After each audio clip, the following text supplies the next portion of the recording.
Item ಯಾವುದೇ ಇರಲಿ try ಮಾಡಿ ಆಚಿ ಚಿಕನ್ ಮಸಾಲಾ. ಆಚಿ ಚಿಕನ್ ಮಸಾಲಾ. ಬಿಡದಿ ಟೌನ್ಶಿಪ್ಗೆ ರೈತರಿಂದ ವಿರೋಧ ಹಿನ್ನೆಲೆ ಕೇಂದ್ರ ಸಚಿವ ಕುಮಾರಸ್ವಾಮಿ ವಿರುದ್ಧ ಸಿಎಂ ವಾಗ್ದಾಳಿ ನಡೆಸಿದ್ದಾರೆ.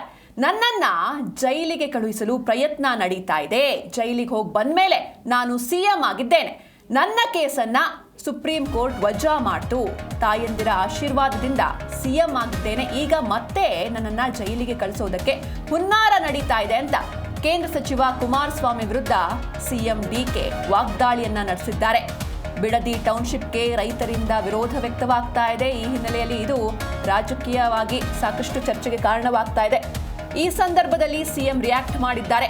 ನನ್ನನ್ನ ಜೈಲಿಗೆ ಕಳಿಸೋದಕ್ಕೆ ಪ್ರಯತ್ನ ನಡೀತಾ ಇದೆ, ಒಂದು ಹುನ್ನಾರ ನಡೀತಾ ಇದೆ. ಆದ್ರೆ ನಾನು ಈ ಹಿಂದೆ ಜೈಲಿಗೆ ಹೋಗಿ ಬಂದ್ಮೇಲೆ ಸಿಎಂ ಆಗಿದ್ದೇನೆ. ನನ್ನ ಕೇಸ್ ಏನಿತ್ತು ಅದನ್ನ ಸುಪ್ರೀಂ ಕೋರ್ಟ್ ವಜಾ ಮಾಡ್ತು. ತಾಯಂದಿರ ಆಶೀರ್ವಾದದಿಂದ ಇವತ್ತು ನಾನು ಸಿಎಂ ಆಗಿದ್ದೇನೆ. ನನ್ನ ಆಡಳಿತದಲ್ಲಿ ಜೈಲಿಗೆ ಕಳಿಸೋದಕ್ಕೆ ಹುನ್ನಾರ ನಡೀತಾ ಇದೆ ಅಂತ ಕೇಂದ್ರ ಸಚಿವ ಕುಮಾರಸ್ವಾಮಿ ವಿರುದ್ಧ ಸಿಎಂ ವಾಗ್ದಾಳಿ ನಡೆಸಿದ್ದಾರೆ. ನಾನು ಯಾರಿಗೂ ಕೂಡ ಕೆಟ್ಟದನ್ನು ಬಯಸೋನಲ್ಲ, ನಿಮಗೂ ಕೂಡ ಕೆಟ್ಟದನ್ನು ಬಯಸುವುದಿಲ್ಲ. ನನಗೇನು ನೀವು ಜೈಲಿಗೆ ಕಳಿಸ್ಬೇಕು ಅಂತ ತಾವು ಸಂಕಲ್ಪ ಮಾಡಿದ್ದೀರಿ, ಬೇಕಾದ್ರೆ ಮುಂದುವರಿರಿ. ಆ ಜೈಲಿಗೆ ಹೋಗಿ ಬಂದೇ ಈ ರಾಜ್ಯದ ಮುಖ್ಯಮಂತ್ರಿ ಆಗಿ ನಾನು ಇಲ್ಲಿ ಕೂತಿದ್ದೀನಿ.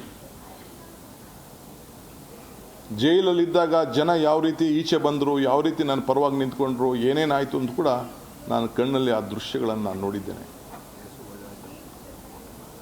ಆ ಜೈಲಿಗೆ ಕಳಿಸಂಥ ಕೇಸು ಕೇವಲ ಎರಡು ವರ್ಷದಲ್ಲಿ ಪಾಪ ಸುಪ್ರೀಂ ಕೋರ್ಟ್ ಅವರ ಪಾದಗಳಿಗೆ ನನ್ನ ಸಾಷ್ಟಾಂಗ ನಮಸ್ಕಾರಗಳು. ವಜಾ ಮಾಡಿದ್ದಾರೆ, ಡಿಸ್ಮಿಸ್ ಮಾಡಿದ್ದಾರೆ.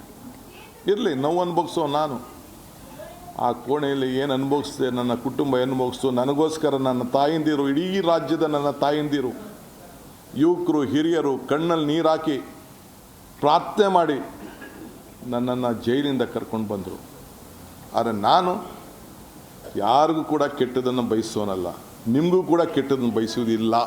ನನಗೇನು ನೀವು ಜೈಲಿಗೆ ಕಳಿಸ್ಬೇಕು ಅಂತ ತಾವು ಸಂಕಲ್ಪ ಮಾಡಿದ್ದೀರಿ, ಬೇಕಾದ್ರೆ ಮುಂದುವರಿರಿ. ಆ ಜೈಲಿಗೆ ಹೋಗಿ ಬಂದೇ ಈ ರಾಜ್ಯದ ಮುಖ್ಯಮಂತ್ರಿ ಆಗಿ ನಾನು ಇಲ್ಲಿ ಕೂತಿದ್ದೀನಿ.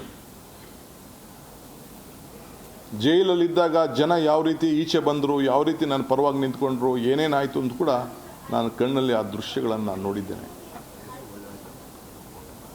ಆ ಜೈಲಿಗೆ ಕಳಿಸಂಥ